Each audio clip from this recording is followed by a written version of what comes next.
Welcome to the Discount Property Investor Podcast, where we show you how to buy real estate at a discount so you can create wealth over time and income today.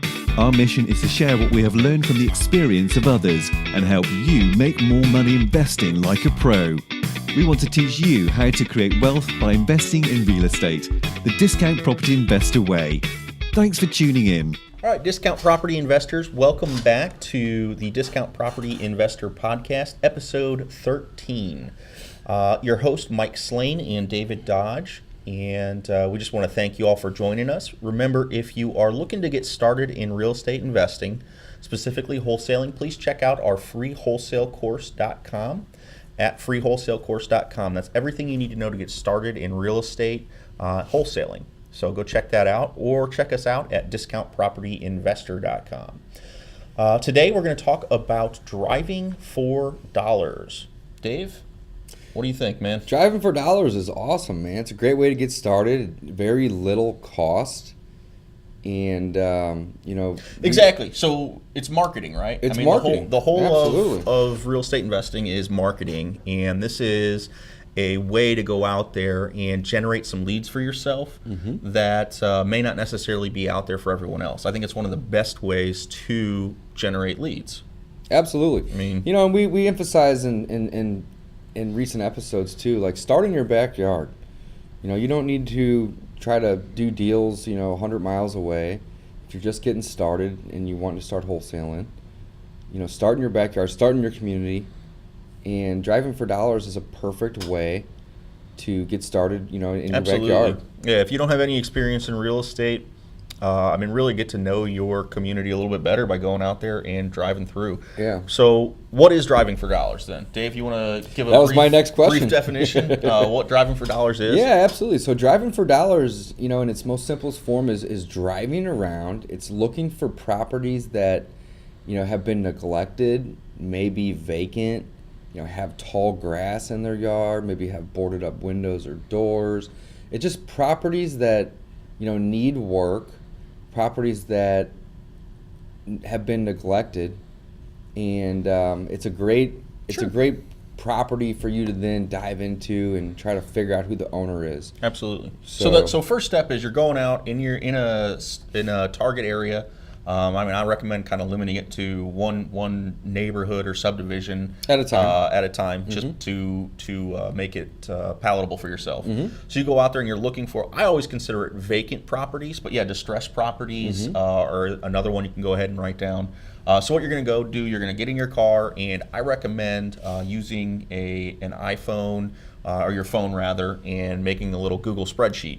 And just typing in the addresses that way, or the notes, or whatever. Or if you want, use a notebook. But again, you're going out there and you're basically collecting information. So you're finding these properties that look like somebody isn't living there, or somebody who is living there is not taking care of the property. So there might be some motivation to sell. Absolutely. So again, you're basically going out and you're compiling your own list of distressed properties. Now, in doing this is very simple, actually. When I first started wholesaling a little over a year ago, I was driving for dollars every day. And I remember, I would go out for an hour at a time, and I'd come back with 30 or 40 addresses written down. And it's crazy to think about that, looking back. Like, you can drive around and find 30 or 40 vacant houses in an hour, and I was in good neighborhoods. Right. Yeah. Or houses that just looked like they needed a ton of work.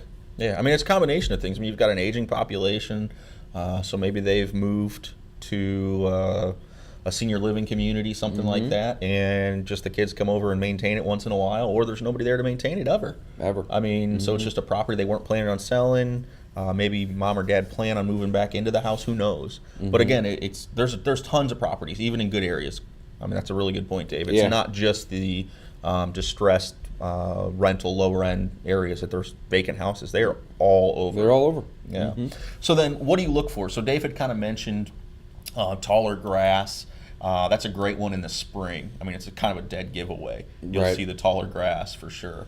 What I like to look for too is, especially if you are able to go around behind the flyer guy, putting the Chinese menus on the door, or like the local ad that's on the door. I like to look around for houses that have those on them, because if there's 10 houses in a row where that's not there and one house has it, Well, that means that somebody hasn't opened that front door when the other 10 houses in that neighborhood have. It's a very so good I think point. that's another good kind of giveaway, or just something that I look for when I'm driving for dollars. The third one then would be snow. And again, if you're in an area that snows, it's kind of something you can look for. If you got four-wheel drive, go out day after it snows and see who's shoveled the driveway and who hasn't. That's another way to kind of see if that might be a property that someone's not living in. Yeah, similar in the fall if they hadn't cleaned up their leaves. You know, No, that's my house too. So yeah. So again, but you're looking for all sorts of just what's the tell? Like what would be a tell that house is vacant? And all these things are kind of things to look for. In addition to, like David mentioned, just neglected properties, ones that maybe the gutter's fallen off, and who knows? I mean, just all sorts of things that to show the age or neglect of the property. So that's basically what you do to get started, right? So then what's the next step, Dave? You went out and you've got a list of these properties that you think are vacant or neglected. What do you do next? Yeah, so when I first started, I would go out, like I said, I would go out for an hour, 2 hours at a time. I didn't spend a ton of time driving necessarily. I would just get a decent list of addresses, and then I would go home and I would look on the local tax record site. So every municipality should have a site that you can go to online and look up addresses to get owners' names and mailing addresses. So there are a couple third-party softwares that you can subscribe to and pay, which will help this process and speed it up. But you don't need those services. You can get all this information for free. So here in St. Louis, we have St. Louis City, and then St. Louis County, and then of course we have St. Charles County. So each of these different areas have different websites that you can go. You can type in the property address, and it's public information. So you're not doing anything illegal or shady here, but you can see how much the property owes in taxes.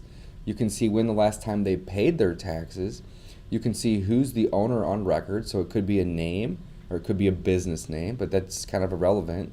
And then you can get the mailing address of the individual that owns it. So what you're really looking for here is you're looking for a mailing address that's not the same as the property address.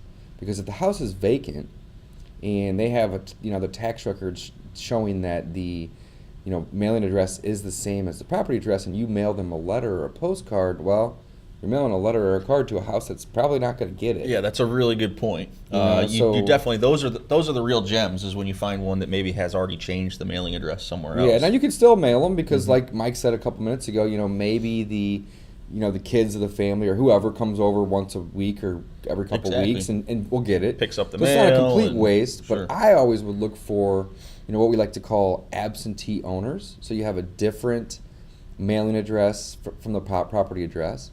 And then from there, you just, put together a spreadsheet, write down the name of the owner and the address of the properties. And, this is kind of, it's not necessarily time consuming, but, you're going to spend a little bit of time going through and typing in these addresses. But it's a great way to get leads, for very low cost. Absolutely. I mean, it's super low cost, and I think they're pretty high quality because, again, it's a list that there's not another 10 guys in your local market that are mailing to. It's a list that you're generating. Right, you generated it. You're not buying it, which if you buy it, that means anybody can buy it. So you're generating it, and you can really target, the zip code or the area or even the neighborhood, really, really well. So anyway, you go ahead and you create a spreadsheet and write down the name of the owner and the address.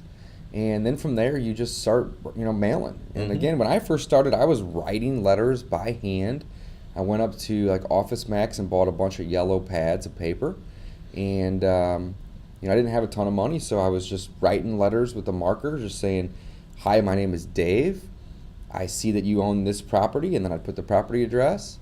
And, I am in the market to buy properties. I'm an investor. Call me. Yeah, I can't tell you. Keep it simple. Can't tell you how many of those I hand wrote. Oh man, hundreds, thousands of them. Thousands. Yeah, way too many. And I got wise and started copying them, and then paying somebody else to mail them. So it's all progression. It's all progression. But in the beginning, just write them by hand. Cheapest, easiest way. Yeah, go out there, find a couple properties you think are vacant.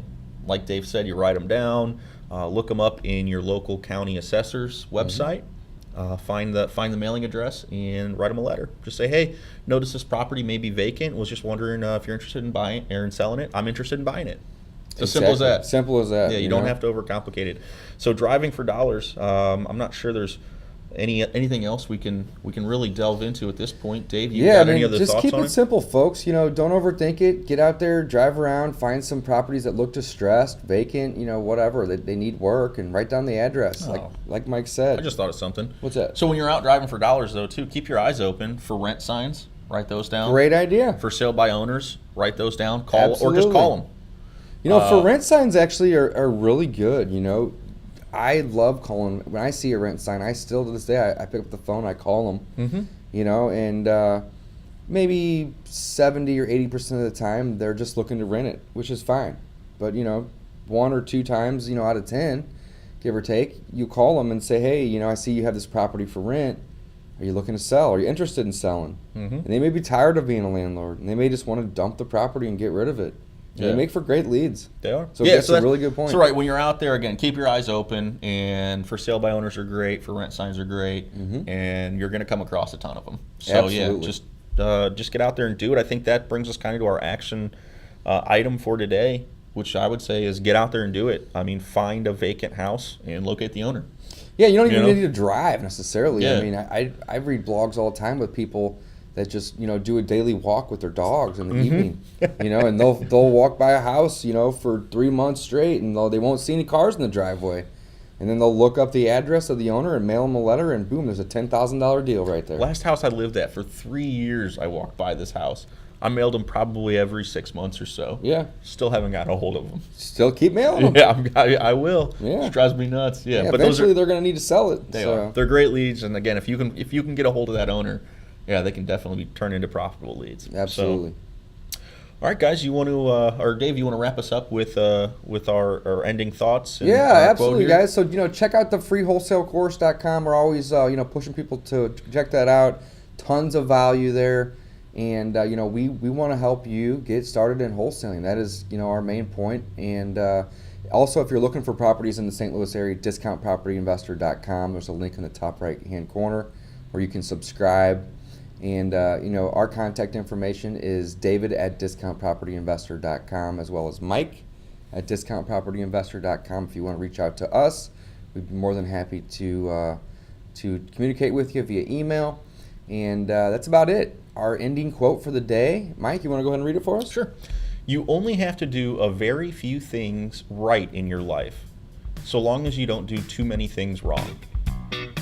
Thanks for listening to the Discount Property Investor Podcast. If you enjoyed this episode, please like, share, and subscribe to help us reach a wider audience. We would also appreciate it if you left us a review on iTunes or Stitcher. Thanks in advance for your support. And remember, you make your money when you buy and get paid when you sell. Now let's go build some wealth.